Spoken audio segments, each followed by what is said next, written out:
Hello friend, welcome to my channel smart boy Subhajit. আশা করি তোমরা সবাই ভালো আছো, আমি খুব ভালো আছি। হ্যাঁ, গরম একটু পড়েছে। তা এর আগে তোমরা আমার অনেক ভিডিও দেখেছো, রোস্টিং ভিডিও, ভ্লগ ভিডিও, কিন্তু আজকে তোমাদের দেখাবো একটা এক্সপেরিমেন্ট ভিডিও। তা চলো ভিডিওটা শুরু করা যাক তবে।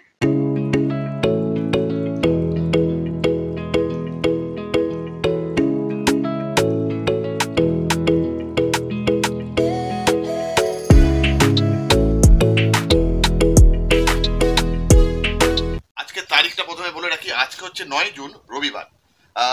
বিশাল গরম পড়েছে। তবে এই গরম পড়েছে বলে আজকে আমাদের ভিডিওটা কিন্তু এই গরম নিয়েই হবে। তা আজকে এই সূর্যের আলোর তলায় বানাবো অমলেট। তা দেখি আমাদের এক্সপেরিমেন্টটা হিট হয় নাকি ফ্লপ হয়। পুরো ব্যাপারটা কি হলো জানার জন্য শেষ পর্যন্ত ভিডিওটা দেখতে হবে। আর যদি ভিডিওটা ভালো লাগে তাহলে অবশ্যই like, comment, share, subscribe, follow একটু করে দিতে হবে বস। তোমাদের জন্য, তোমাদের দেখানোর জন্য এই ভিডিওটা বানাচ্ছি এই গরমের মধ্যে। দেখো কত ঘাম বেরোচ্ছে, দেখো চান করে যাচ্ছি, তাও ভিডিওটা লাস্ট পর্যন্ত দেখো, এটা আমার রিকোয়েস্ট। প্রথমে একবার রোদ্দুরটা দেখে নাও, কত রোদ্দুর হয়েছে আজকে। বিশাল রোদ্দুর পড়েছে যাকে বলে, মানে গা হাত পা জ্বলে যাচ্ছে। এসি থাকা সত্ত্বেও কোনো কাজ করছে না, এতটা রোদ্দুর। সূর্যের দাবদাহ একবার দেখো, মানে ভয়ঙ্কর রোদ্দুর, মাথা ঘুরে যাওয়ার মতো রোদ্দুর। এই রোদ্দুরে বানাবো অমলেট। প্রথমেই নিয়ে নিয়েছি একটা রুটি বানানোর চাটু এবং তার গায়ে ভালো করে তেল লাগিয়ে দিয়েছি যাতে এটা অমলেটটা স্টিকি হয়ে লেগে না যায়। এবার 10-15 মিনিট মতো এটাকে রোদ্দুরে রেখে দেবো। তো ফ্রেন্ড, এই ভিডিও বানানোর জন্য অনেকে যে ভুলটা করে আমি সেটা করলাম না। অনেকে যে ভুলটা করে সেটা হচ্ছে তারা ননস্টিক ইউজ করে। আমি ননস্টিক ইউজ করলাম না, আমি পাতি লোহার চাটু ইউজ করছি।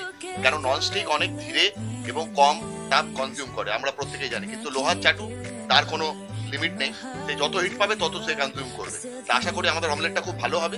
তো চলো দেখা যাক। তারপরে প্রায় 10 মিনিট ধরে চাটুটা রোদ্দুরে রাখা আছে এবং এটি ভালো গরমও হয়ে গেছে। এবার নিয়ে নেবো একটা ডিম। এই নিয়ে নিয়েছি। ডিমটার মধ্যে একটু নুন ও গোলমরিচ গুঁড়ো দিয়ে দিয়েছি। এবার এটাকে ভালো করে ফেটিয়ে নিলাম। এবার ওই তৈলাক্ত চাটুটার মধ্যে এই ডিমটাকে দিয়ে দেবো, দিয়ে দেখবো কি হয়। তা এই দিলাম। এবারে একটু হালকা ঘুরিয়ে ফিরিয়ে নিই যাতে চাটুটার মধ্যে ডিমটা সমানভাবে সব দিকে লেগে যায়, একদিকে জড়ো হয়ে না থাকে।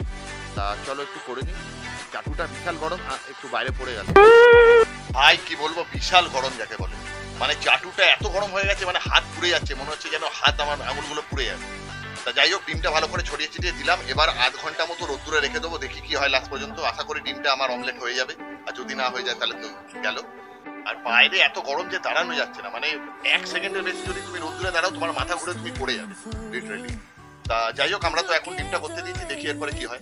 প্রায় 15 মিনিট পর এলাম, এসে দেখছি ডিমটা আস্তে আস্তে চাটুর সাথে লেগে যাচ্ছে এবং হালকা একটা অমলেট হওয়ার আগে যেরকম একটা ভাব থাকে সেরকম ভাব হয়েছে। প্রায় 15 মিনিট পরে দেখলাম ডিমটা অনেকটা হয়ে এসছে, আরো 15 মিনিট রাখবো। ফাইনালি কি হয় দেখি। আধা ঘন্টা হয়ে গেছে। প্রায় প্রথমে 15 মিনিট রেখে দিয়েছিলাম, তারপর গিয়ে চেক করলাম, আরো 15 মিনিট রাখলাম। এবার টোটাল আধা ঘন্টা হয়ে গেছে। এবার গিয়ে দেখি কতটা কি হলো। চলো দেখা যাক। ও মাই গড, অমলেট হয়ে গেছে বস, সূর্যের আলোয় অমলেট। দেখো কি সুন্দর কালারটা হয়েছে।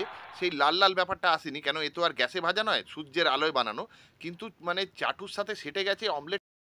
চলে এসছে একটা খুন্তি, এবার এটাকে একটু উল্টে পাল্টে দেখবো। লেগে গেছে অবশ্য একটু তলায়।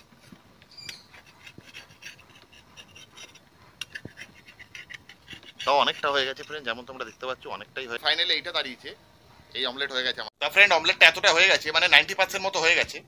এবার 90% মানে হয়েছে, মানে বলা চলে যে আমার এক্সপেরিমেন্ট সফল। তা সত্যি কথা বলতে আজ পর্যন্ত আমি যত ভিডিও বানিয়েছি তার মধ্যে এই ভিডিওটা বানাতে আমার সবচেয়ে বেশি কষ্ট হলো, কারণ বাইরে যা গরম, তা বুঝতেই পারছো। তা এত কষ্ট করে ভিডিওটা বানালাম। যদি ভালো লেগে থাকে তাহলে লাইক, কমেন্ট, শেয়ার, সাবস্ক্রাইব করে দিও। দেখা হবে অন্য কোনো ভিডিও নিয়ে। চলো ভাই, টাটা।